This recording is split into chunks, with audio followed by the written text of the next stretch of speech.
How many ways? Well, there's an increasingly popular method, which is almost guaranteed to work permanently. It's gastric bypass surgery, and it shrinks the size of the stomach so dramatically that quite simply you can't eat much. In 2004, more than 100,000 Americans had the operation. Among them, soprano Deborah VOIGT, one of the world's great singers, revered in opera houses from La Scala to the Met. Bob Simon has the story of Deborah VOIGT, an all-American girl who grappled for years with an all-American habit, too many heavy meals, and a weight problem that, like her talent, was off the scale.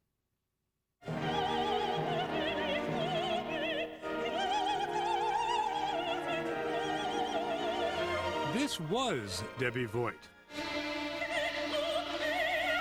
For most of her career, she embodied literally the old saying that in opera, great voices often come in large packages. I don't really expect you to answer, but I'll ask anyway. Okay. How much did you weigh? Well, you're right, I'm not going to answer that. My pat answer is always that you don't ask a woman how much she weighs or how old she is. When I started this, I was a 28-30 dress size, which is quite large. But look at her now. She's lost at least 135 pounds. She's down to a size 14, and though she'll never be skinny, the transformation is stunning. Wherever she goes these days, Debbie VOIGT's fans all say the same thing. You look so gorgeous tonight. You are gorgeous tonight. VOIGT is used to getting compliments, but until recently, gorgeous was not among them. And there's still a part of her that just doesn't believe it. I look in the mirror, and I still see a large person. I had some pictures taken recently, and my first reaction was, my goodness, look at that woman. She's so beautiful. She looks fabulous. And then I look at it closer, and I think, you know, I'm still a little too big here, and I'm still this here. And So the mind is slower than the body. the mind body is has definitely, changed. but the mind is still playing catch up. No question. It was 15 years ago that Deborah VOIGT's career took off with a stunning Boston performance of Richard Strauss's opera Ariadne auf Naxos. John Rockwell, an influential music critic, happened to drop by. And wrote a review in the New York Times that was something that my mom couldn't have written. It was so magnificent. So even if you've got a great voice, one of the greatest voices of our time, still a lot of luck involved, huh? Oh, absolutely. Absolutely. Ariadne would become her signature role. Recently, she was scheduled to sing it at London's Royal Opera House in Covent Garden until fate and weight intervened. I got a call from my manager saying that I was not appropriate to the production because of the costume that Ariadne was meant to wear in this production, and that they were canceling my contract. And the costume was? I haven't seen it. It has become known as the little black dress. The opera is usually performed in period costume, but the London director wanted Ariadne in a little black cocktail dress, not really an outfit for Deborah VOIGT. Instead of changing costumes, the director changed sopranos. He fired Debbie and brought in Anne Schwanner-Wilms, a little-known German singer who filled the bill and the dress. Were you more angry or more hurt? I was angry. I was very angry. I knew it was about weight. I mean, it was not like I rolled out of bed and went, what do you mean they're firing me because I'm too fat? I didn't know I was too fat. Now, it is said that for artists and entertainers, there is no such thing as bad publicity. Do you think that applies for you and the Covent Garden episode? Oh, I think so. I do. You know, it's ironic to me because I've been heavy all my life, and I've fought it all my life. She grew up outside Chicago in a deeply religious Southern Baptist family. In church, she discovered the joys of music, and at home she discovered the psychological comforts of food. I used food as a way of stuffing down emotional feelings. I was a sedentary sort of child because I was really interested in music, and I spent more time on a piano bench than I did on a bicycle. When she was 14, the family moved to Southern California, the land of endless sunshine and impossibly perfect bodies. It was a pretty big culture shock, I have to admit. I think 14 is a rough age for anybody. And I think I became more aware of my weight moving from the Midwest to Southern California. She could take some solace from the fact that the opera world she was heading for was a haven for the large-boned, the Zoftic, even the enormous. From turn-of-the-century diva Louisa Tetrazzini, who had a pasta dish named after her, to latter-day stars such as Jessie Norman and Jane Eaglin, Debbie VOIGT followed in their heavy footsteps, and as her career soared, so did her weight. Did you try many diets? I tried everything. Weight Watchers, Jenny Craig, all great programs. But my problem was that the more I would lose, the more I would put on ultimately in the end.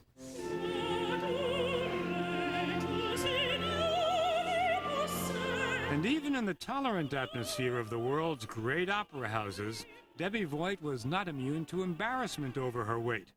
There was an encounter with the late and great conductor George Solti, a man who never minced words. I went and I sang for Maestro Solti, and afterwards he came up to me and he put his arm around me and he said, "But I have to ask you, why are you so fat? Is it the food?"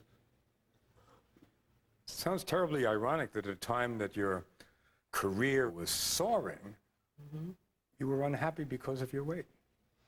I've been unhappy about my weight all my life. And so it was that Debbie VOIGT decided to have gastric bypass surgery, something she'd been thinking about well before the dust-up over the little black dress. I certainly didn't do it because of the Royal Opera House. I did it because I wasn't feeling well, because my knees were hurting, because I would cross the street and feel like I wasn't going to be able to catch my breath, because, oh my Lord, I might have to sit in that chair at dinner and there are arms on it, and will I fit into that chair? The 3-hour operation at New York's Lenox Hill Hospital was a success. When did you begin to notice the weight coming off? Before I got out of the hospital. Within a few days, I could see in my face that the weight was starting to come off. I think I lost 30 pounds in the first month. We noticed a steady difference, too, in the 4 months we followed her off and on, from backstage at the Met in New York to the Hollywood Bowl in California. Losing 135 pounds means there's a lot of closet cleaning to be done. I mean, I'm just looking at the neckline in this, and I'm thinking, my Lord. I filled it out at one time. You have fulfilled the dream of just about every overweight woman. You've knocked it off. I still have to pinch myself a little bit. But, yeah. And there's not as much to pinch. You're right. The biggest worry about the operation was whether it might affect VOIGT's voice. A major test came at this concert in Cincinnati. VOIGT and Canadian tenor Ben Heppner in Act 2 of Wagner's Tristan und Isolde, music as demanding as it is glorious.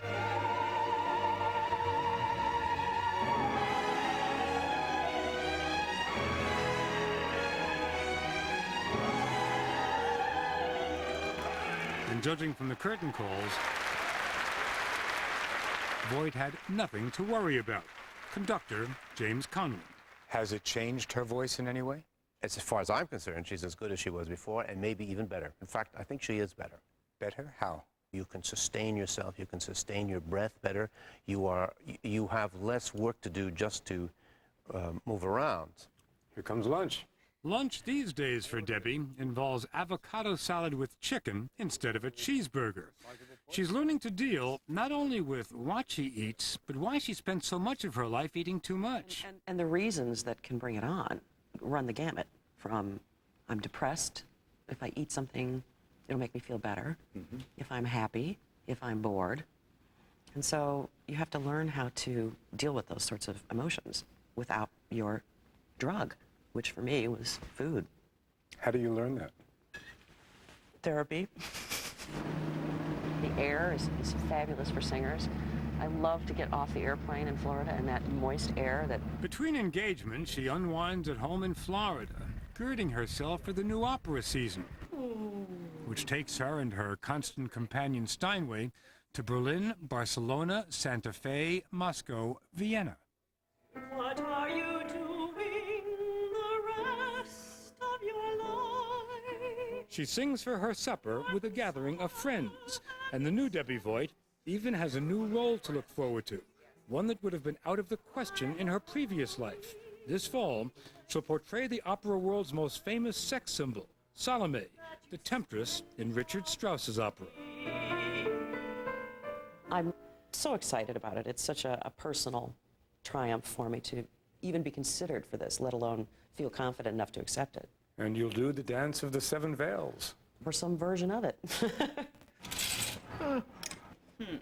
Fittingly enough, we leave Deborah VOIGT shopping. In her heavier days, she used to joke that if she ever did sing Salome, it would have to be the dance of the 77 veils. But all her extra plus sizes are in mothballs now. That's beautiful. I love that. And this foray into Saks Fifth Avenue in New York netted Debbie a variation on the very thing that got her in trouble with the Royal Opera, a little black dress. That's fantastic. Very nice. Look how skinny I look. I love it.